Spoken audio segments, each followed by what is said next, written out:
In the dark skies over the eastern front of World War II, the Soviet Union deployed one of the most unusual and effective combat units of the war, the Night Witches. Officially the 588th Night Bomber Regiment, the unit flew outdated, fragile biplanes on nighttime harassment missions against German forces, cutting their engines to glide silently towards their targets before dropping bombs. But perhaps more notably, the regime was entirely composed of women. Learn more about the Night Witches on this episode of Everything Everywhere Daily.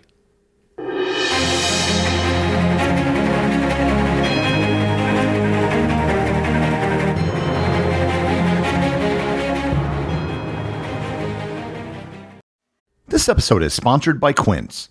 A new year is upon us, and that means new resolutions, new goals, and maybe a new wardrobe. If you're craving a winter reset, start with pieces truly made to last season after season. Quince brings together premium materials, thoughtful design, and enduring quality, so you stay warm, look sharp, and feel your best all season long. One of the sweaters I recently got from Quince is something that I have been wearing almost every single day, and I love it. By partnering directly with ethical factories and top artisans, Quince cuts out the middleman to deliver premium quality at half the cost of similar brands and often even bigger discounts. Moreover, those competitor prices are often listed right on the Quince website. Refresh your winter wardrobe with Quince. Go to quince.com/daily for free shipping on your order and 365-day returns. Now available in Canada too. That's QUINCE.com/daily. Free shipping and 365-day returns. Quince.com/daily. This episode is sponsored by Mint Mobile. Now that the holidays are over, you might be feeling like you got a big spending hangover. The drinks, the holiday food, the gifts, it all adds up. Luckily, Mint Mobile is here to help you cut back on wireless spending this January with 50% off unlimited premium wireless. You can get 3, 6, or 12 months of unlimited premium wireless for just $15 a month. All plans come with high-speed data and unlimited talk and text delivered on the nation's largest 5G network. And that's why I recommend Mint Mobile. You can get the same mobile experience you have now, but for less money. This January, quit overspending on wireless with 50% off unlimited premium wireless. Plans start at $15 a month at mintmobile.com/EED. That's mintmobile.com/EED. Limited time offer. Upfront payment of $45 for 3 months, $90 for 6 months, or $180 for 12-month plan required. $15 a month equivalent. Taxes and fees extra, initial plan term only. Greater than 50 gigabytes may slow when network is busy. Capable device required. Availability, speed, and coverage varies. See mintmobile.com. The Night Witches, or the 588th Night Bomber Regiment, were an all-female group of aviators for the Soviet Union during World War II. The regime was formed by Marina Raskova, the first female navigator in the history of the Soviet Air Force. Raskova was one of the most famous aviators in the Soviet Union and a central figure in the creation of the all-female combat units of World War II. Born in 1912, she began her career in aviation as a navigator and quickly gained national prominence in the 1930s after setting several long-distance flight records, including a highly publicized non-stop flight across the Soviet Union that made her a household name.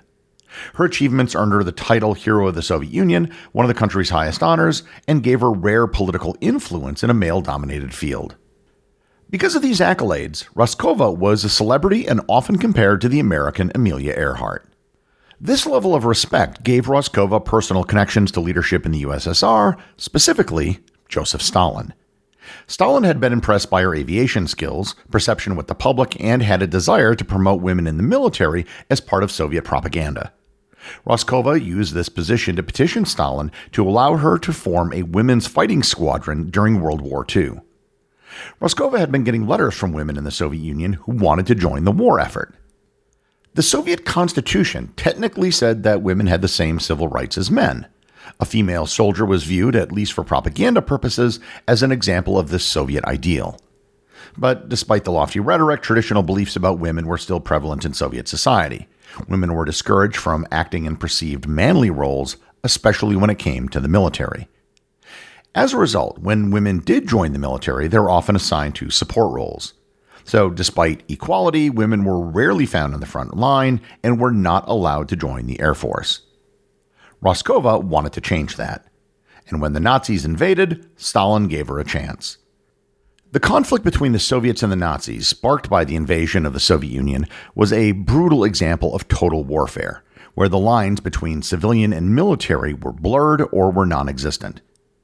At the start of the invasion, the Nazis were prevailing, inflicting staggering losses on Soviet troops and resulting in the displacement of millions of people and the loss of significant amounts of Soviet territory.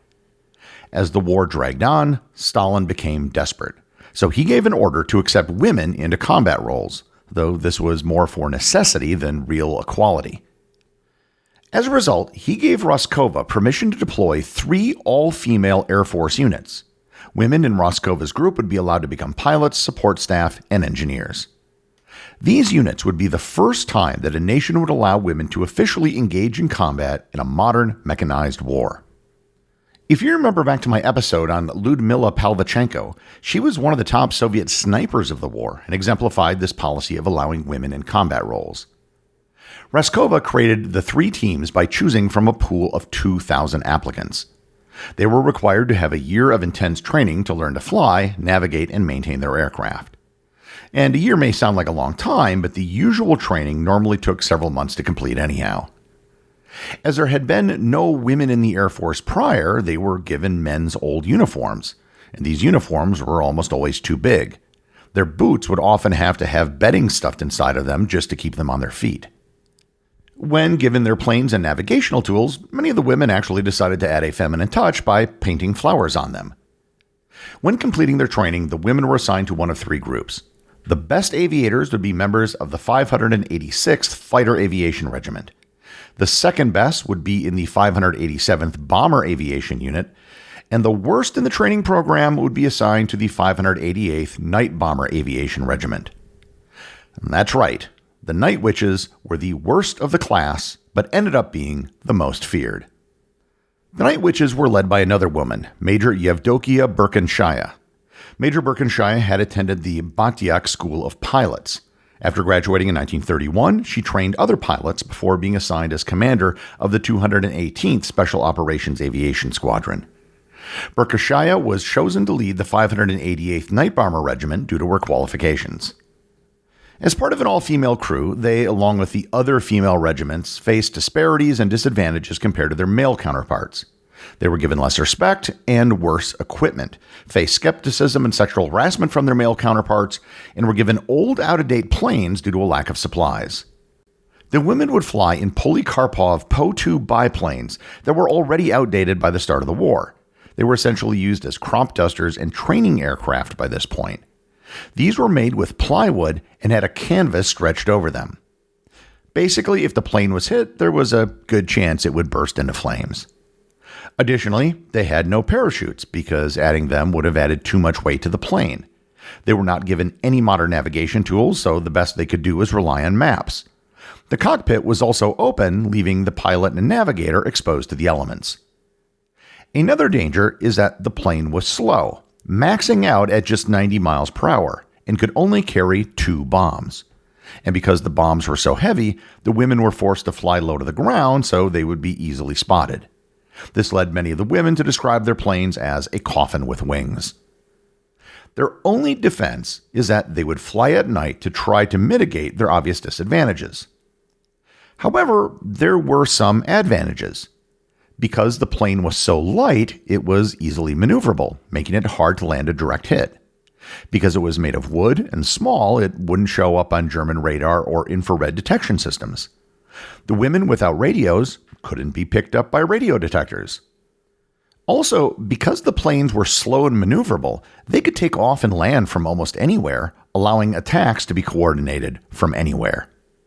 They were basically ghosts that were almost impossible for the Nazis to detect. And even if they were detected, their slow speed worked in their favor against other airplanes. Because they were slower than the German planes could fly, it was difficult for the German planes to engage in aerial combat with them. Because they conducted night raids and were almost undetectable, the Night Witches had a massive psychological impact on the Germans, who needed to be prepared all night long and therefore ended up getting less sleep. The main strategy that the Night Witches used was flying in sorties, of which they would usually run multiple every night. They would leave their base, fly in groups of 8 to 18 planes, drop their 2 bombs, return to base, refuel, and start all over again. This strategy was effective because the Germans would defend using searchlights and guns that the witches would need to get through to hit the targets. However, the night witches would often fly in small groups of 3. This was effective because when they would near the spotlights, 2 of the planes would fly through the lights and then veer away from the target. As the guns followed those planes, the 3rd would fly forward. To remain undetected, the 3rd plane would kill its engine and then drift to the target. The gliding plane was said to make a sound like a whoosh, similar to that of a sweeping broom. After dropping their 2 bombs, the pilot would then turn the engine on and then switch places with one of the other 3 planes. And this would repeat until all the bombs were dropped and they could fly back to the base and reload. The mission of the Night Witches was to disrupt German morale by ruining their sleep while trying to hit important targets. The whooshing sound, the difficulty in spotting the unit, and the fact that they were women resulted in the German soldiers nicknaming the unit Nachthexen, or Night Witches. The Germans felt that women serving in military roles was a laughable idea, so it was meant to be derogatory. If the Germans captured female Soviet soldiers, they would often publish photos of the prisoners alongside images of German women to show the people back home the differences between feminine German and masculine Soviet women. While the name Night Witches was intended to be derogatory, when the women in the unit found out, they proudly embraced the title. Despite looking down upon the women, the Germans did feel their impact. The witches' ability to disrupt supply lines, ruin infrastructure, and destroy morale became such a massive problem for the Germans that any German soldier who shot down a night witch would automatically be awarded the Iron Cross. There was no one significant battle that is associated with the Night Witches. Their heroics stem from their constant, non-stop bombardment of German forces. This made them the most decorated female unit in the entire Soviet Air Force. By the end of the war, the witches had flown 2,672 combat sorties. As a collective, the unit would complete 28,676 flight hours. They dropped a total of 3,000 tons of bombs and 26,000 incendiary shells. The results were that they managed to destroy or damage 17 river crossings, 9 railways, 2 railway stations, 26 Nazi warehouses, 12 fuel depots, 86 prepared firing positions, and 11 searchlights. In addition, the unit made 155 supply drops to Soviet troops, which provided troops on the ground with much-needed food and ammunition. By the end of the war, the Night Witches had lost 32 pilots from their 261 total members. As the unit proved its ferocity and bravery, it gained respect inside the Soviet Union. Of the 89 women who received the country's highest honor, the Hero of the Soviet Union, 22 were members of the Night Witches. However, despite their heroic efforts, the women weren't part of any Soviet victory parade because their planes literally flew too slowly. Marina Roskova, who was responsible for the creation of the Night Witches, didn't live to see the end of the war. She was killed in a plane crash in January 1943 while flying in poor weather, and she was honored with a state funeral, with her ashes interred in the wall of the Kremlin. After World War II, women were once again barred from combat roles, and the story of the Night Witches became a distant memory. Yet, despite being overlooked by history, their story and heroic efforts played a small but crucial part in the Soviet victory in World War II. The executive producer of Everything Everywhere Daily is Charles Daniel. The associate producers are Austin Oetken and Cameron Kieffer.